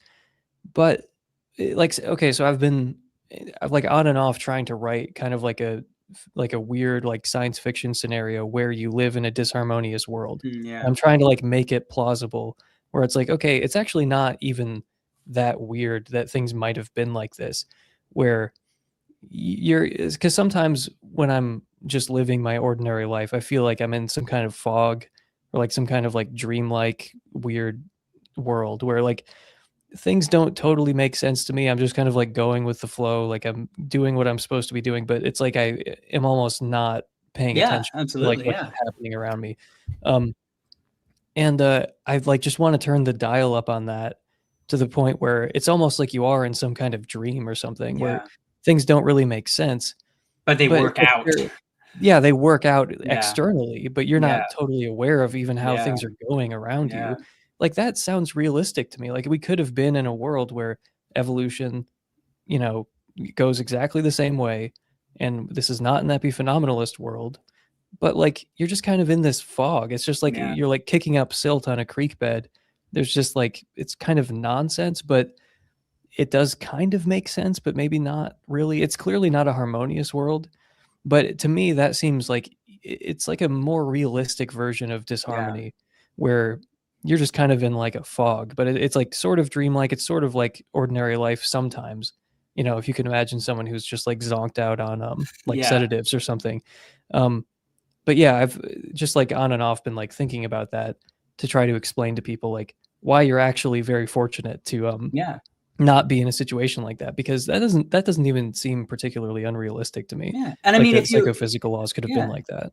And I mean, obviously, it's not because of psychophysical laws, but if you think about things like, if you look at like, kind of traditional early Buddhism, right? Like, there's sort of this sense that every person who's not enlightened, is like psychophysically disharmonious, right? Like, they are constantly misrepresenting their experiences, and that there is sort of this idea that when you become enlightened and you lose your like illusion of self, right? That you just have like a radically different experience of the world, right? And I do think that, as someone who like, that's one of my big positions or whatever is, that rejection of like personal identity is like a concrete thing or whatever. That's part of me. I'm incredibly disharmonious, where I'm constantly interpreting things as being mine or me. And I'm like, actually, none of them are. Right. So it's like funny to me that I think about how, there are these like more flashy, exciting ways to be disharmonious. Like, when you feel, pleasure putting your hand on a stove. But it's like, arguably, if you take an evolutionary lens or the lens of a lot of, Eastern religions, and certainly, we talk about like the noetic effects of sin and Christianity and things like that as well, right? Like, there's a sense in which like this on the real issues that really matter, you're disharmonious in a radical way anyway, right? And of course, I would want to clarify that I don't think that's the kind of disharmony that these arguments are talking about, because it's not like things have just been scrambled. It's not like the story you're talking about, but it's just a similar idea of like, we should not take for granted that there is this normatively appropriate alignment between what's actually going on and how we behave in all sorts of different ways. And it's often like hard to even imagine, like, somehow you wake up from that, you'd look back at your life and be like, I can't believe I thought this was my table. I can't believe I thought this was my house. I can't believe I thought I was a singular being. You know what I mean? Like, those would be radical things to realize you had been, incorrect about. Mm-hmm. So I'm tempted to go in like two directions. One is just to go over a couple more problems for the argument for theism in particular. Yeah, for sure. Or we could talk more about type A physicalism, either way. Which one would be more interesting for you? I would be happy to maybe try and hit both. I probably got to leave in like 15-20 minutes because I got to go get my daughter from daycare. But whatever would interest you. I mean, let's at least touch on the theism part of it, right? Because I'm interested to know, I have some of my own thoughts, but honestly, the big focus of mine has not been on like why theism in particular is a bad explanation. So I would be curious what you think about that. One point I wanted to make that I thought was, kind of ironic is you can imagine people in a disharmonious world. I don't know, I guess they couldn't be philosophers, right? Because their minds would just be totally scrambled. But you can imagine an argument for theism from disharmony, right? Where you can imagine them being like, hey, isn't it weird that we're going around and doing all these things that from the outside look rational, just because it just happens to be the case that all of these psychophysical laws are making us do those things, even though it's totally crazy. And then someone goes, you know what it must be? There must be a God who somehow reverse engineered our psychophysical states to result in seemingly rational behavior, even though internally it's crazy, right? So it's like one of those things where I'm like, you could actually have an argument for theism from disharmony if only those people could actually be philosophers, but they can't. So, they'll never know what they're missing. Broken though we are, God has set up psychophysical laws to redeem us. And exactly, right? Yeah. Or I guess God's just like, he just wants us to get stuff done. He doesn't care what's going on the inside. You know what I mean? But it's just funny to think that people should be humble about anything where both the forward direction and backward direction end up being sort of evidence for what they're trying to argue for. Yeah, that's usually a bad sign. And I think that like theists are unusually bad offenders in that regard, like where just like everything is evidence for their view. Yeah. And even if it weren't the case, that would also be evidence for their view. Yeah. I'm not sure I totally buy that disharmony could be evidence for God, but still that does come up a lot where it's like, yeah, no matter what, it's evidence for God. But I guess like one issue I have with the argument for theism is the amount of disharmony in the world, where it just seems like, okay, you want a value selection hypothesis, in my opinion, to like get us some of the it almost sounds like you're saying that, but anyway, I have to go back and listen to what you said exactly, but when I accused you of sitting in panagentialism's lap to slap it in the face, that, you know, I'll have to think more about that. But, you know, I think that panagentialism can do a good job of explaining psychophysical harmony without giving us like too strong of a push towards the good, where we'd kind of Yeah. expect things to be perfectly harmonious. Yeah, sure. Whereas like theism, I don't understand why there would be disharmony, and it's not obvious to me that existing theodicies can handle disharmony, because it's not Yeah. really like gratuitous suffering. It's not really Yeah. like the same kind of you know, thing that we're trying to explain here. So I don't think they get disharmony for free once you buy some other theodicy, at least not that I can see. But yeah, I do think the amount of disharmony in the world is like, why does that exist? Like, if God exists, why aren't things more harmonious? Because it's almost like saying like, I'm like a mega axiarchist. I just think that like, if it's good, then it happens, you know. But I think that God is incoherent, so that's why God doesn't Yeah. exist. And it's like, well, then you just have a problem of evil, but you'd likewise have a problem of disharmony for that Yeah. view. So yeah, Especially I do think because the amount of disharmony. Yeah, and like no one can be blameworthy for disharmony, right? Like, you know, you like you say a lot of other explanations. It's like it can't be that anyone has done anything, you know, to earn disharmony, right? It's like that's a God decision before, you know, the foundation of the world or whatever, right? And so it certainly feels like, and it also it's also weird to think about like it would have to, you know, maybe it contributes to some greater good, but it's like that seems really implausible, right? Because it feels like especially the disharmony we actually see in the world is often like destructive in a very foundational way, right? It's not just like a bad thing that you could say, well, maybe it's happening because of something else. It feels like a fundamental decision, right? Like nothing, you know, they're free variables. It's not like God's hand is, he's like, I really want to make it harmonious over here, but I got to take some harmony points from this section and move them into there, right? Like, these things are free variables. He can fix any way he wants. So it's a lot harder, you're right, to explain what would necessitate, you know, kind of arbitrarily making things disharmonious in ways that are really, really bad, you know? Yeah. Yeah. I mean, obviously free will doesn't explain it. Soul building doesn't explain it. And, you know, the idea that there were like Archon babysitters put in charge who neglected, they were like, you know, they neglected their responsibilities. It's like, well, I thought God was the only one in charge of psychophysical laws. Like, if you're making the argument for theism, it seems like God is the only one who has that honor bestowed on him. Because you need harmonious archons, right, to be able for them to fulfill their mission or whatever, you know? Right. And why would he give them control of psychophysical laws of all things? Exactly, like, but yeah, I think that there's another objection. This is like more mundane one, which is just, this is like a really new argument, and it hasn't like, it hasn't endured like the acid of skepticism from, you know, like decades of philosophical inquiry and like lots and lots of philosophers taking a crack at it. It's like, it's really new, you know? So, I mean, maybe you shouldn't like immediately convert, you know, just based on that, because, you know, it's a complicated argument. Like, it might go wrong in ways that are not obvious at all. And it might be like 30 years or 300 years before we see why it's like misguided or something. Not to be like a total skeptic about it. Like, I think you should just do the best you can with the information that you have, but it's worth remembering, like, this is a new argument, you know, like it's not like it's been around as long as the problem of evil or something. Yeah, and it's also tied up with a lot of things. You know, you don't want to go too far. You know, a lot of times I will admit a lot of atheists like me, you know, they have this sort of thing where they say like, well, neuroscience will figure it out, right? Don't worry about it right now, right? And like, obviously, to some degree, the basic idea here is immune from any particular neuroscientific finding, right? Like, it's not like one day we're going to solve the issue. Although actually one day we will solve the issue when we prove that a priori physicalism is true.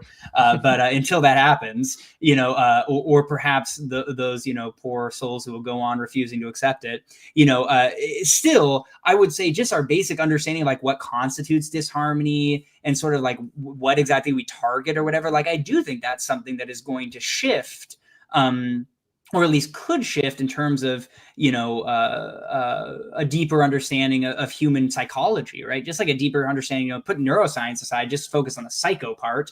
You know, it wouldn't be surprising to me if, you know, in 150 years or whatever, we have different, you know, very different understandings of just human psychology that may, you know, impact how we understand the idea of normative appropriateness and things like that, you know, And so I definitely would agree with you there that just like, it's not even skepticism, just humility, right? Especially because, and it's such a different, weird argument that when it hits you, I understand being like, this is a whole new front that's been opened in the war, and like I want to push it as far as possible before the atheists like get their troops lined up on the border, you know what I mean? So like, and I totally get that, and so I understand why there is like a surprising amount of enthusiasm for it, but it is like one of those things where I do think you're right that it's like it's just a really promising place for people to look into. But it is definitely something where, yeah, the idea of like converting on it or really building stuff around it as anything other than just like a way to move the dialectic forward does seem imprudent for sure. Yeah. I mean, it is one of the most downloaded, most viewed papers and unfilled papers I saw. And recently. I will say it's a great paper. Like it's interesting. I went back and read it for this and I'm like, you know what? This is like a really I understand it. I get what they're saying in a way that like some of these other papers, it's probably a me problem, but I'm just like, I don't know, it doesn't really connect with me or whatever. So I do think part of the reason is just because that first paper is really good, and I'm not just saying that because Dustin Crummett and I are Facebook friends and he would be, upset if he heard me say otherwise. But I think it's really good stuff. So, I think it's like a cool intersection of a lot of different ideas. And oftentimes people disagree with it or do agree with it for different reasons. So I think it's like very fruitful. And I wish more people would talk about it. It's just unfortunate that right now it seems like most of the people who are excited about it are theists, and like atheists are sort of dismissive at the point. So, hopefully there's more engagement from that perspective, just to try and poke a few more holes in it. Yeah. And I do think there's something to that idea you were alluding to earlier about like a sort of paradigm shift. Like that seems especially plausible with consciousness of all things. Like, so maybe arguments that we make based on this paradigm, which will almost certainly be overturned in ways that we can't really imagine beforehand. It might be a little sketchy to like, convert to theism based on an argument that's based on our current understanding of consciousness, which, like I said, I feel like there's going to be a paradigm shift at some point. I don't know what it's going to look like, obviously, but maybe skepticism isn't the right word there. Like you said, it's just humility, but like a second order skepticism where it's like, look, just on a first order level, I can't see how I could be wrong about this, but I've been wrong about things before. Yeah, exactly. Like there are many things we don't know about consciousness, like how or why it exists. And, it seems like that's going to be relevant to an argument from consciousness. And so, the other go ahead. Oh, no, I think that's all I wanted to say. Well, and I was going to say the other meta point, I don't want to go off a tangent of this, but the other meta point I would make that I'm fond of making as an atheist, right, is like anytime you think that a relatively obscure argument like this gives knockdown proof for theism, I'm like, the first thing you need to ask is how that impacts your other beliefs about things like divine hiddenness, right? Because like it's interesting to me that I often come across theists who are like, oh, no, you don't understand. If you read this one paper, you can 100% know that God exists beyond a shadow of doubt. It's irrefutable. And I'm just like, oof, that's like, that might be a difficult thing for you to integrate successfully into all your other arguments for, the problem of evil and divine hiddenness and stuff like that, where I'm just like, it does seem on a sort of meta level very implausible to me that like God would take all these steps to obscure his existence from people in all these different ways, but then he like forgot to hide the zipper on the seam of reality here, and it turns out there's this one little thing that we figured out in 2024 or whatever, 2023, that actually blows. I'm like, if that was the case, you'd think he would have just come out and said it already, and so I think that there should. Well, no, that's evidence that Christ will return soon, because he's not really trying. That's why he kept us from understanding this argument until recently. There we go. Because he will return soon. But yeah, I've asked that before to defenders of this argument, and they usually say something like, well, the argument's complicated. It's not like that there are even that many people who are going to understand it anyway. It's like, okay, so God is not hidden to like smart people. Yeah, he doesn't want there to be smart atheists. I don't know if that's right, but yeah. And I mean, usually I bring this up in the context of like miracles, because you don't have to be very smart to understand that, where it's like, okay, God is hidden, but he's also performing like these undeniable miracles that you're an idiot if you don't accept as like undeniable proof of. It's like, no. I'm just saying that like he gives us enough evidence to believe but enough, but not enough to like to force you to believe. It's like, well, I don't feel forced to believe things that there are evidence for. I Yeah, want to believe exactly, things I mean, I don't feel forced at all. I don't think it's coercive really, in like a bad sense, if it counts as coercive at all.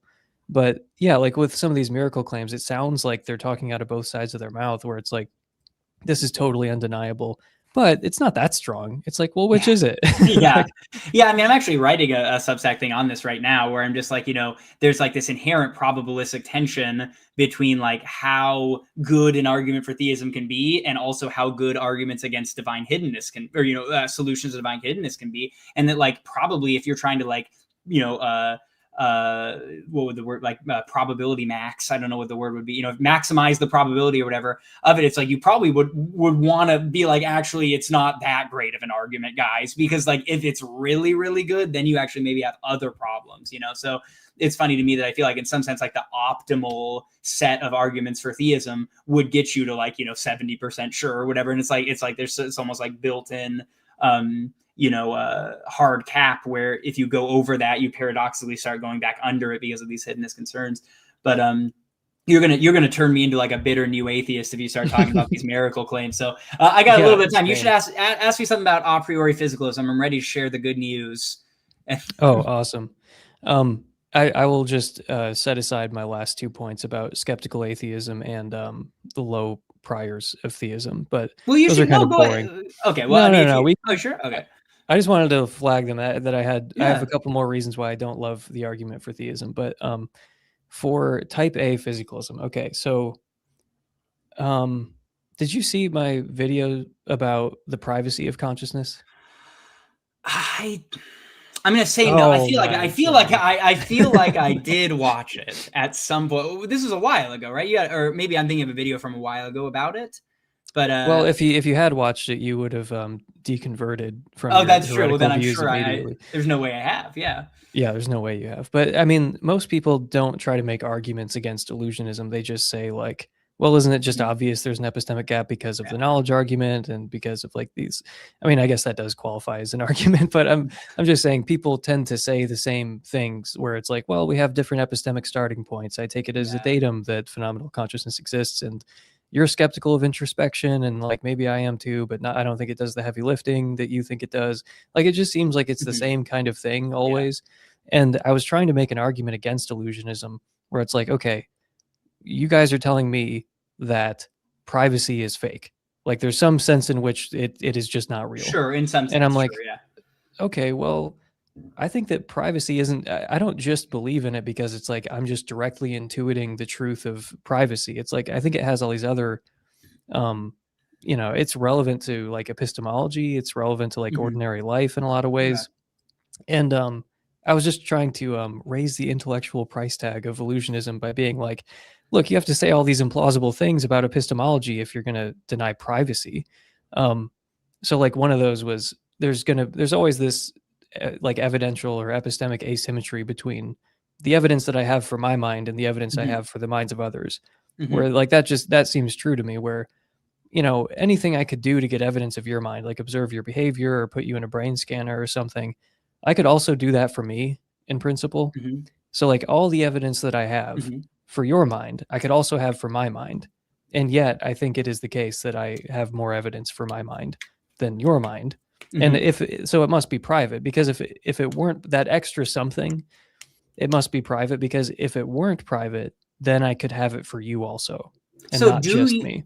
do you believe, and this is a sincere question, I'm not sure what you'd say, do you believe that that is an essential unpassable boundary, or do you think it could ever be even like conceptually possible that you could just share my thoughts and know that that they're being had? Because, well, let me clarify what I mean, right? Because, like, for me, not only do I think it's conceptually possible, but I think it's very likely that there will be a point in the future where I can put on a little brain hat and you can put on one. We're connected by a big tube with a bunch of blinking lights or whatever, and that I can immediately know your thoughts in the same way I know my thoughts.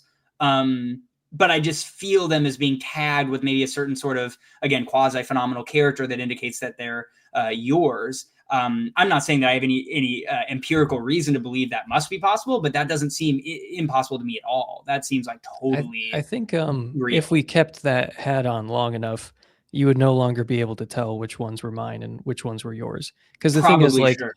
they, like, I think your evidence that it wasn't your thought would more be like, why am I thinking panpsychism is true? Why am I thinking that Get this Mormonism helmet is off of me right now? Yeah, exactly. Why do I like Joseph Smith all of a sudden? Like, you'd be like, there would be all these things that would like not be consistent. But I think if we kept the hat on for like decades, there would be no way of knowing, I think, for us. But and do you think that's a challenge to privacy, or do you think that's a confirmation of privacy? Because well, I would say that seems like a know challenge of privacy to me, right? If I could sort of blur that line in a way where we sort of become a shared brain and maybe we compromise on our views or whatever after those decades until it does feel like there's just somewhat coherent mass or whatever, and then maybe we take it off, and then I'm just like, oh yeah, hey, we think Joseph Smith's an all right kind of guy or whatever. We've averaged in the middle. You know what I mean? Just kidding. It would be a very different average, but you know what I mean? So I guess I'm curious if you think that is like a good or bad thing for the privacy, if that were possible. Well, I think in that scenario, I would just think that the boundaries have been redrawn and we've sort of been like combined into one mind. It's not really that there are two minds anymore. It's just that there's one mind. Sure. It sounds like in that scenario. Because, I mean, surely you would agree that like my experiences are not visually presented to you. Oh, for sure. And so I do think there's like sort of a cheap trick. And here's the thing, I'm going to criticize my own. I can say this about illusionists, you can't, but there's oftentimes illusionists do sort of have these like cheap tricks, maybe, if they're like, well, you can know someone else's pain experience. You just look at them wincing, or, you look at them, say ouch or whatever. And I'm like, I totally agree with you, that there is a sense of privacy beyond that, right? And that like I'm missing something when I can only look at your behavior. I often say that I'm sort of like a disappointed dualist, right? Because I have a lot of those intuitions of like, that's a totally separate thing over and above any behavior. So I totally agree with you there. I just think that's a contingent fact about like the mechanics of our introspection stuff. I don't think it represents any firm like metaphysical boundary that is reflective of anything other than the fact that like distinct systems, can only interact in certain ways. Well, let me ask you then, because it sounds like you're trying to maintain the epistemic asymmetry that I'm so married to, that I'm like, well, I don't want to give this up. And it seems within like reason, yes. If I don't want to give up privacy, then, or I mean, if I do give up privacy, then I'll have to give up this epistemic asymmetry. And it sounds like you also want to keep the asymmetry, but within reason. I mean, a practical asymmetry for sure. Okay. But I'm saying that like in principle, I will always have more evidence for my own mind than I will have for the minds of others, or for animals, for instance. Like, I think that that's true because I have some, I don't even want to like make commitments about like what it is. I'm just saying there's something that I have that you don't have with respect to my own mind. That you have for your mind that I don't have for your mind. So of course I can know that you're conscious, like I can know that you're feeling pain and all that. But I'm just saying that like, if I'm in pain, I'll have like, I have like more evidence for it because I'm like feeling the pain. And I can also like look in a mirror or like watch a video of my behavior and like look at my brain and a scanner. So like I can have everything that you have. But I also have this additional thing. And it's like, again, if you could have that, then there would be kind of an epistemic symmetry between my mind and your mind, and there wouldn't be any kind of special problem of other minds. Like if you go to like a philosophy 101 class, you might be presented with, why are you confident that the other minds exist? How do you know that you're not the only one? And it's like, okay, well, I don't think that scenario is like inconceivable or something. Like no one really questions like that sort of thought experiment by being like, yeah, I don't know what you're talking about. Yeah, for like, sure. Like they get the problem. And I think that's because they get that they have something for their own mind that they don't have for other minds.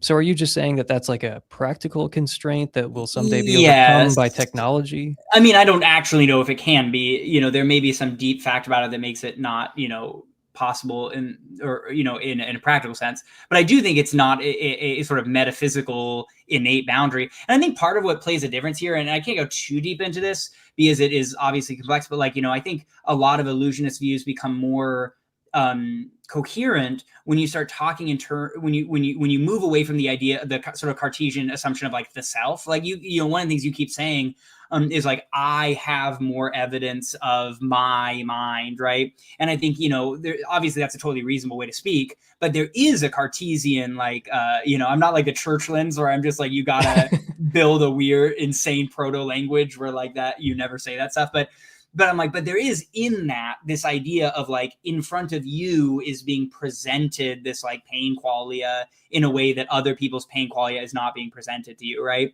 And so like, as someone who like, in addition, sort of is like an orthogonal but complementary part of my illusionism would be like a rejection of that Cartesian thing and a rejection of all self theories in general, right? So I would say my picture of my mentation is sort of that there are just a lot of sort of unconnected mental events that are causally linked. And so I would say I think of privacy primarily in terms of like the causal connection between the mental events, right? Like in the sense that like my computer right now, well, it's on the internet, so I guess it's not closed off. But if my computer was not on the internet, right, I would say like, I don't think there's like an internal computer that all of these bits are being presented to. I know you guys love computer metaphors for consciousness, right? I hate computer metaphors. I'll try and talk about like fire or like shadows on a cave wall. But the point is, right, is like what I would say is if I think about like my pain, of course I do think of it as my pain because I'm not enlightened yet. But I think like in an actual metaphysical sense, I would say that's just a pain experience, right? A sort of functional pain experience. I would say the reason that it's sort of able to interface with the other things in my mind is because all of those things are tightly causally linked in a way that they're not causally linked in a sort of mental sense to your mind, right? And so I would say that I agree with you that privacy is like a very real thing, but I would just say that it's in the reductive sense of like all my thoughts, if you think of them in that mental sense, are all bouncing off each other. And they all sort of have the stamp of being like a both sides brigade thought that is just in this psychophysical stream.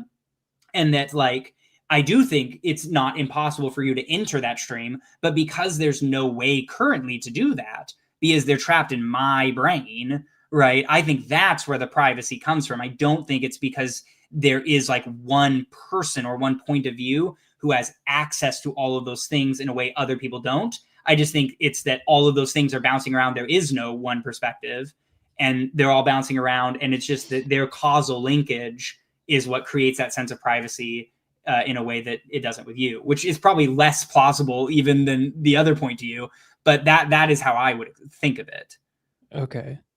Yeah. I mean, it's just kind of funny that you're like, well, you kind of have these Cartesian assumptions, pal. It's like what you need to do is recognize that the self is an illusion. And it's like, well, I don't know. It just sounds like you're digging yourself deeper in. I mean, it sounds like maybe you have some like quasi-Buddhist leanings or something.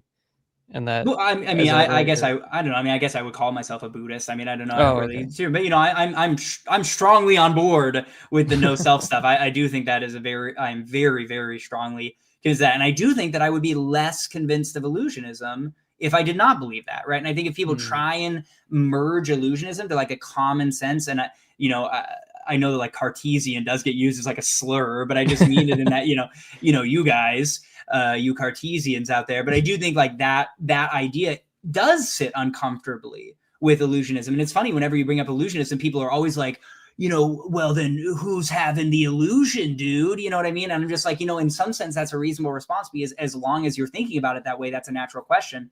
But I would say that I think, you can divorce it from Buddhism. I just think having a sort of non-self view of seeing that as like a conventional, functional structure or whatever is sort of the key to, I think, making illusionism really plausible. The problem is a lot of people think that's also a very implausible view. Yeah. So, I don't expect it to win people over, but I think it is what helps make it very internally consistent. And as someone who comes to that view for other reasons, right? Like, even if I wasn't an illusionist, I would just think there were a bunch of qualia experiences pinging around in a psychophysical stream with no no center, right? So I do think they work really well together, but I understand that, it's a bit, for some people, it's a big ask to take on both, even if mutually they support each other. Yeah. Yeah. I always squirmed when people were like, well, illusionism can't be right because who's the illusion, like who's the illusion being appeared to? And it's like, yeah, I have a feeling that the people who are skeptical of phenomenal consciousness might also be skeptical of like folk notions of the self. And I mean, there's a big guy sitting in front of the screen, but he's totally physical, so it's okay, right? The screen's physical too; it's in your head. Yeah. So yeah, I totally agree that it's like it's one of those views, And as a moral realist, I'll say this about anti-realism is like it's one of those views that gets more plausible the further you go. It's like the middle ground is often where it feels least plausible. Yeah, yeah. No, Ralph Stefan Weir said that to me where he was quoting someone else, but he was like, yeah, the middle way option is always the most interesting because it's way less plausible than either of the alternatives. It has none of the virtues of either of the views. But, well, man, I got to get rolling soon, but you should finish up any other thoughts you have. I really enjoyed talking to you about this. I think a lot of what you're saying, even if you're coming from a totally different side on a lot of these basic stuff, I think it really shows that like a lot of these issues, there's not like one party line thing. You know what I mean? Like I could imagine someone with my views taking a very different position on this, someone with your views taking it too. It is interesting how it's at the intersection of a lot of different philosophical things, but it's not obvious how they shake out to different people. Yeah. Yeah, no, I think it was actually like productive in a way I wasn't totally expecting, to be honest. Well, I apologize. We're like converged on some things. Yeah. But yeah, no, it was great talking to you, and I will let you go and end the stream. But yeah, everyone go subscribe to both Sides Brigade on Substack. Thank you very much. And I guess they're already watching you, so I don't know what I tell them to sign. Go and kick your subscription up a tier for Emerson Green because you're probably already subscribed. But it was great talking to you, man. Have a good one. I have a Substack too. Yeah. Go subscribe to my Substack. Yeah, there we go. I write once a year. Have a good one. See you, man.